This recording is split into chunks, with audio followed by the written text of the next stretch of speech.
Good morning student and Sarvodaya नमस्कार।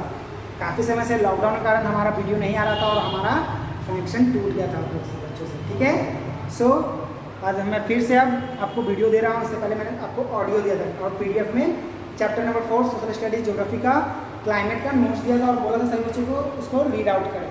सो मैंने audio में आपको कुछ टॉपिक्स पढ़ाए थे क्लाइमेट के, लाइक वेदर क्या होता है, क्लाइमेट क्या होता है और इससे क्या फर्क पड़ता है और इंडिया में किस तरह का क्लाइमेट होता है। तो आपको पता ही है क्लाइमेट क्या होता है। क्लाइमेट एक बड़े से रीजन में और एक बड़े टाइम पे चेंज हो वेदर का कंडीशन, उसको हम लोग क्या बोलते हैं, क्लाइमेट। वेदर क्या होता है, क्लाइमेट का छोटा भाई होता है वेदर।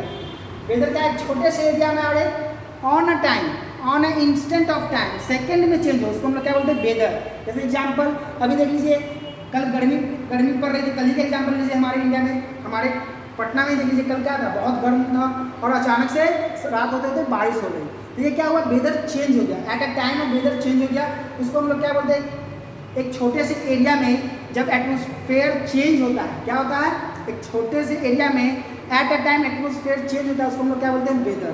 और क्लाइमेट क्या है, उसका बड़ा भाग है। बड़े एरिया में जब वेदर चेंज होता है ऑन ए लॉन्ग टाइम, क्या एक लंबे समय के अंतराल के बाद, तब हम लोग क्या करते हैं, उसको क्लाइमेट चेंज, ठीक है। और हमने बताया था कि इंडिया एक डाइवर्स कंट्री है। यहाँ पे हर तरह के लोग मिलेंगे, हर धर्म के और हर लैंग्वेज के लोग यहाँ रहते हैं। इस तरह से इंडिया को नेचुरली हम लोग बोले कि रिच है कि यहाँ पे डाइवर्स क्लाइमेट भी है, डाइवर्स वेदर भी है। आपको देखने को मिलेगा इंडिया के अलग अलग स्टेट में अलग अलग समय, एक ही समय पे अलग अलग क्लाइमेट और वेदर होता है। जैसे अभी यहाँ पे बारिश हो रही है, आप यहाँ पे 3rd डे चल जाओ तो वहाँ पे बारिश नहीं होती है। आप देख लो पौंडीचेरी में 99% बारिश होती रहती है, रेनफॉल होता है, बट 3rd डे में क्या होता है, 10 सेंटीमीटर। पौंडीचेरी में क्या है, 400 सेंटीमीटर, 400 सेंटीमीटर बारिश होती है। आप समझ सकते हो, यहाँ पे 50 सेंटीमीटर होती है तो बाढ़ आ जाती है हमारे पटना में। और सोच लीजिए पौंडीचेरी में 400 सेंटीमीटर बारिश होती है। ये क्या 400 सेंटीमीटर, ये मत नहीं कि 400 सेंटीमीटर के एरिया में बारिश होती है, नहीं। ये बारिश की नाम मेजरमेंट करने का तरीका, उसका तरीका ये होता है कि बारिश हुई, उसके बाद ज़मीन कितने डेप्थ तक हमारी गीली हो गई, भीग गई, तो हम लोग ज़मीन को खोद के देखते हैं कि कितने नीचे तक ज़मीन मेरी बारिश के कारण भीग गई और उसको नाप लेते हैं कितना सेंटीमीटर मेरा ज़मीन अंडरग्राउंड भीग गया, वेट हो गया, भीग गया, तो उससे हम लोग नापते हैं। ये तरीका ऐसा नहीं कि ज़मीन ऊपर को नाप ले सकते, नहीं, ज़मीन मेरी डेप्थ अंदर तक कितनी भीगी बारिश के कारण, उसको हम लोग सेंटीमीटर में नापते हैं और बोलते हैं कितनी सेंटीमीटर बारिश हुई। तो पौंडीचेरी में सोच लीजिए, पटना में 50 सेंटीमीटर बारिश होता है तो पानी जम जाता है नाला का और बाढ़ आने के कंडीशन आ जाते हैं। सोचिए पौंडीचेरी में 400 सेंटीमीटर बारिश होती है सालाना, तो वहाँ पर क्या हाल होता होगा। तो उसी समय जिस समय 400 सेंटीमीटर पौंडीचेरी में बारिश होती है, उसी समय 3rd डे में 10 सेंटीमीटर बारिश होती है। अप्रोक्स मान लीजिए तो ड्राउट यानी कि सुखाड़ हो गया। तो क्या है, इंडिया एक डाइवर्स कंट्री है और यहाँ का सीजन भी क्या है, डाइवर्स है। अलग अलग एक ही समय पे अलग अलग स्टेट में अलग अलग क्लाइमेट और वेदर आपको देखने को मिल जाएंगे। और ये हमारे कंट्री का नेचुरल बोल सकते हैं बहुत एडवांटेज मिला है और बहुत फायदेमंद है हमारे लिए, ठीक है। सो हम लोग आप पढ़ते हैं क्लाइमेट को कंट्रोल कौन करता है, क्लाइमेट जो चेंज हो रहा है उसको कंट्रोल कौन करता है। तो सबसे पहले लैटिट्यूड, दूसरा है एल्टीट्यूड, तीसरा प्रेशर, चौथा डिस्टेंस फ्रॉम सी और पांचवा ओशियन करेंट, सॉरी। तो लैटिट्यूड से क्या इफेक्ट पड़ता है, तो लैटिट्यूड से इफेक्ट हमें ये पड़ता है कि हमारे अर्थ को आपने डिवाइड कर दिया। इक्वेटर ने क्या किया, उसको 2 पार्ट में डिवाइड कर दिया, नॉर्थन हेमिस्फीयर और साउथर्न हेमिस्फीयर में, ठीक है। इससे क्या हो रहा है, हमारा जो अर्थ का शेप है, अर्थ का शेप कैसा, ओवल है और वो सन के चारों ओर अराउंड करता है, घूमते रहता है, सन के चारों ओर घूमता है अपने एक्सिस में।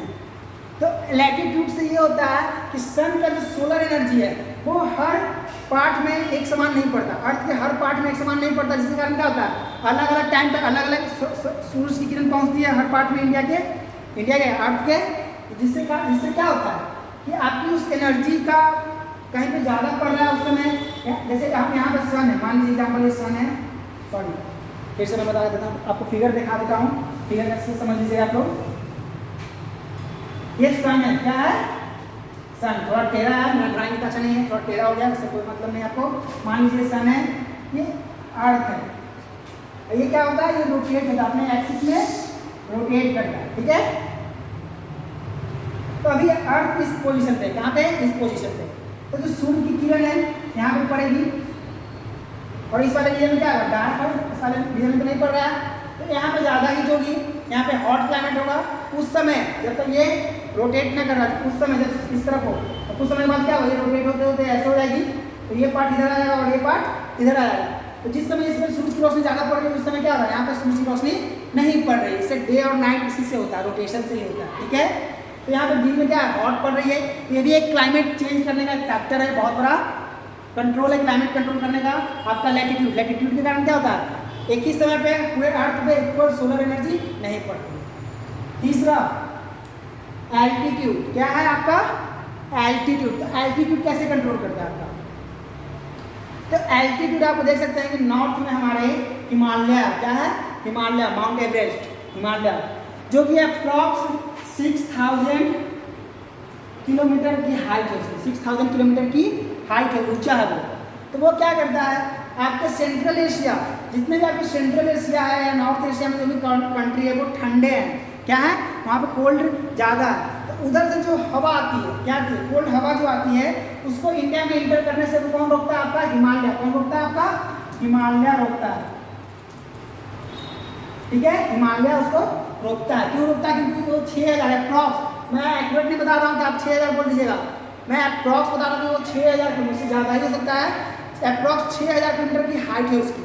सोचिए कि 6000 किलोमीटर, 1 किलोमीटर यहाँ से आपके स्कूल से खचकंदा थाना, खचकंदा पुलिस स्टेशन है, वो 1 किलोमीटर है। तो सोच लीजिए 6000 किलोमीटर हाइट स्ट्रेट खड़ा हो तो कितना बड़ा होगा। तो वो क्या करता है? आपके सेंट्रल एशिया से जो ठंडी हवा, कोल्ड एयर आती है उसको इंडिया में इंटर होने से रोकती है, जिसके कारण क्या होता है? इंडिया में ना ज़्यादा ठंडा पड़ता है, वो कोल्ड हवा को रोकता है, ठंडी हवा को रोकता है। इसके कारण क्या होता है? इंडिया के क्लाइमेट को ना ठंड रहती है ज़्यादा, ना गर्मी रहती है। तो इसके कारण क्या होता है? इंडिया में कुछ दिन, कुछ महीने के लिए ठंड पड़ती है, कुछ महीने के बाद फिर गर्मी है, कुछ महीने के बाद फिर बरसात आती है। तो ये क्या करता है? आपके जो सेंट्रल एशिया से हवा पर ठंड, रसिया वाला जो पार्ट से ठंडी हवा बह के आती है उसको रोकता है। तो एल्टीट्यूड आपका इसको कंट्रोल करता है, कोल्ड हवा को। एल्टीट्यूड आपको क्या करता है? हॉट को कंट्रोल करता है, सोलर एनर्जी को। तीसरा है प्रेशर। तो प्रेशर बहुत बड़ा मेजर रोल प्ले करता है क्लाइमेट चेंज करने का। आपको पता है एयर कैसे मूव करती है? लो टू हाई प्रेशर। कैसे एयर मूव करती है? लो प्रेशर एरिया से ले मूव करके वो हाई प्रेशर एरिया में मूव कर जाती है, ठीक है। कैसे? यहाँ पे लो प्रेशर जहाँ से एयर निकलेगी और हाई प्रेशर वाले एरिया में एयर मूव कर जाएगी, ठीक है। तो प्रेशर को 3 पार्ट में बांटा गया है, प्रेशर एंड सरफेस विंड। दूसरा क्या बांटा गया? पहला pressure and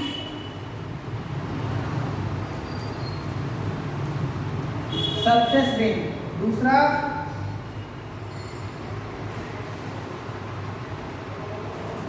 hot air circulation. क्या बोला गया? Hot air circulation. तीसरा बांटा गया है आपका western disturbance.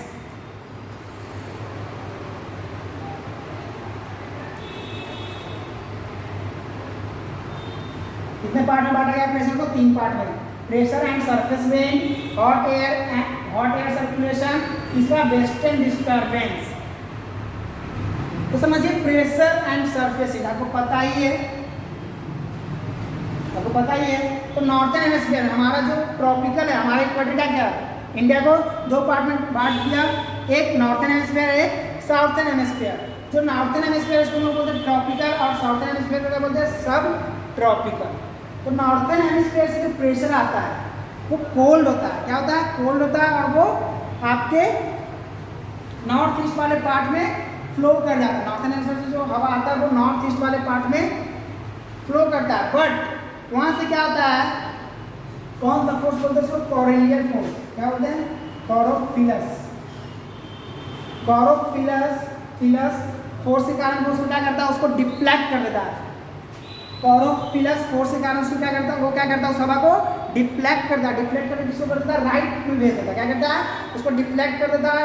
North south, north east में वो मूव करता है एयर, बट नॉर्थ ईस्ट में जाके आगे जाके वो उसको क्लोरोफिल फोर्स लगता है। क्लोरोफिल से कारण क्या होता है, वो उसको क्या करता है, एयर को वो डिफ्लेक्ट कर देता है। जैसे नॉर्थ है, नॉर्थ ईस्ट ऐसे मूव कर रहा है, इसके बाद क्या कहते हैं उसको राइट में डिफ्लेक्ट कर देता है। वो कहाँ चला जाता है, राइट में डिफ्लेक्ट कर कहाँ चला जाता है, वो इंडियन सब कॉन्टिनेंट, इंडियन सब कॉन्टिनेंट यानी कि उसके पड़ोसी है, उसमें उस हवा को इंडिया में ना ज़्यादा इन्फ्लुएंस ना करके उसको क्या करता है, इंडिया के सब कॉन्टिनेंट उसके पड़ोसी देश में मूव डिफ्लेक्ट कर देता है, यानी कि वो उसको पड़ोसी देश में डिफ्लेक्ट मूव करने के लिए मजबूर कर देता है ये फोर्स, क्लोरोफिल फोर्स। ठीक है, जिसके कारण क्या हो जाता है, ज़्यादा रेनफॉल का हमारे इंडिया पे इफेक्ट नहीं पड़ता है। ठीक है, एट अप्रॉक्सीमेटली जितना हमको जरूरत है उतना ही बारिश होती है हमारे यहाँ। कभी कभी क्लाइमेट चेंज होने के कारण ज़्यादा बारिश हो जाती है, जिससे फ्लड आ जाता है, बट इसी क्लोरोफिल फोर्स के कारण हमारा क्या होता है, वो एयर इंडिया के पड़ोसी देश में डिफ्लेक्ट कर देता है, जिसके कारण क्या होता है, हमारे यहाँ रेनफॉल जितनी जरूरत है उतना ही होती है। दूसरा है हॉट एयर सर्कुलेशन। तो हॉट एयर सर्कुलेशन हमारा कहाँ से उठता है, आपका हॉट एयर सर्कुलेशन हमारा मेनली उठता है इंडियन ओशियन से। कहाँ से, इंडियन ओशियन से, यानी कि साउथ से। ये साउथ से उठता है और साउथ ईस्ट के लिए फ्लो कर जाता है। कहाँ पे फ्लो कर जाता है, साउथ ईस्ट फ्लो कर जाता है, जिसके कारण क्या होता है, हमारे यहाँ रेनफॉल होती है। क्या होती है, रेनफॉल। और ये साउथ ईस्ट होते होते कहाँ पे मूव कर जाता है, ये भी डिफ्लेक्ट हो जाता है आपके क्लोरोफिल फोर्स के कारण, ये भी राइट में डिफ्लेक्ट हो जाता है और हमारे नेबर कंट्री के यहाँ पहुँच जाता है, इसके कारण ज़्यादा बारिश नहीं हो पाती है। तीसरा है वेस्टर्न डिस्टर्बेंस। क्या है, वेस्टर्न डिस्टर्बेंस। वेस्टर्न डिस्टर्बेंस क्या होता है, तो वेस्ट में जो पाकिस्तान, अफगानिस्तान, इराक वगैरह में जो तूफान क्रिएट होता है, कहाँ पे होता है, तूफान जो क्रिएट होता है वो धीरे धीरे मूव करते करते हमारे इंडिया में आती है। वो इंडिया में कहाँ पे आती है, गुजरात, पंजाब और वो जम्मू कश्मीर में। जिसके कारण क्या होता है, वेस्टर्न डिस्टर्बेंस के कारण कि ठंड में भी, ठंड के मौसम में भी गुजरात, हरियाणा, पंजाब, हिमाचल और जम्मू कश्मीर में बारिश होती है और स्नोफॉल हो जाती है। तो वो किसके कारण होती है, वेस्टर्न डिस्टर्बेंस के कारण। और प्रेशर सरफेस विंड और हेट एयर सरफेस के कारण क्या होता है, हमारा मानसून आता है, जो अभी रेनी सीजन हमारा चल रहा है। और इससे क्या होती है, जो ठंड में बारिश होती है वो वेस्टर्न डिस्टर्बेंस के कारण हमारे यहाँ बारिश होती है। चौथा है डिस्टेंस फ्रॉम सी। क्या है, डिस्टेंस फ्रॉम सी। आपकी समुद्र से कितने दूरी पे आपकी जगह है, प्लेस है आपका। जैसे मुंबई समुद्र के बहुत करीब है, अपना बिहार समुद्र से काफ़ी दूर है, तो ये भी आपका क्लाइमेट, ये तो ज़्यादा इन्फ्लुएंस नहीं करता क्लाइमेट को, पर ये मॉडरेट लेवल पे आपके क्लाइमेट को इन्फ्लुएंस करता है। ठीक है,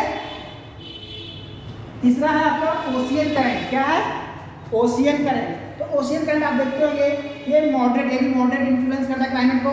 जब आप नदी किनारे जाते हैं तो क्या होता है, क्लाइमेट क्या होता है, सॉरी डिस्टेंस फ्रॉम सी में देख लीजिए, जब आप नदी किनारे जाते हैं तो वहाँ का क्लाइमेट क्या होता है, थोड़ा कोल्ड होता है अप्रॉक्सीमेटली आपके घर में थोड़ा ज़्यादा गर्मी लगती है, पर नदी किनारे जाते हैं तो हमको थोड़ा रिलैक्स फील होता है कि यहाँ पे थोड़ा ठंडी है। क्यों, क्योंकि यहाँ पे बगल में पानी है, पानी से जो हवा आ रही है वो ठंडी हवा आ रही है। क्यों आ रही है, क्योंकि पानी के ऊपर से वो फ्लो कर रहा है। क्या कर रहा है, पानी के ऊपर से फ्लो कर रहा है, जिसके कारण क्या है, वो मॉइस्चर का एब्जॉर्ब कर रहा है, अपने आप को ठंड कर रहा है और वो ठंडी हवा में मिलती है उसको। वहाँ पे क्या होता है कि नदी किनारे क्या होता है, हमें थोड़ा क्लाइमेट मॉडरेट मिलता है। तो वो डिस्टेंस बताता है, जैसे आप मुंबई में चले जाओ तो मुंबई में थोड़ी गर्मी कम लगेगी। क्यों, क्योंकि वो समुद्र के किनारे बसा हुआ है। बिहार में थोड़ी गर्मी ज़्यादा पड़ती है। दिल्ली में देख लीजिए, दिल्ली काफ़ी दूर है समुद्र से, कोई समुद्र आसपास नहीं है, तो वहाँ दिल्ली में कुछ ज़्यादा ही गर्मी पड़ती है। तीसरा ओशियन करंट।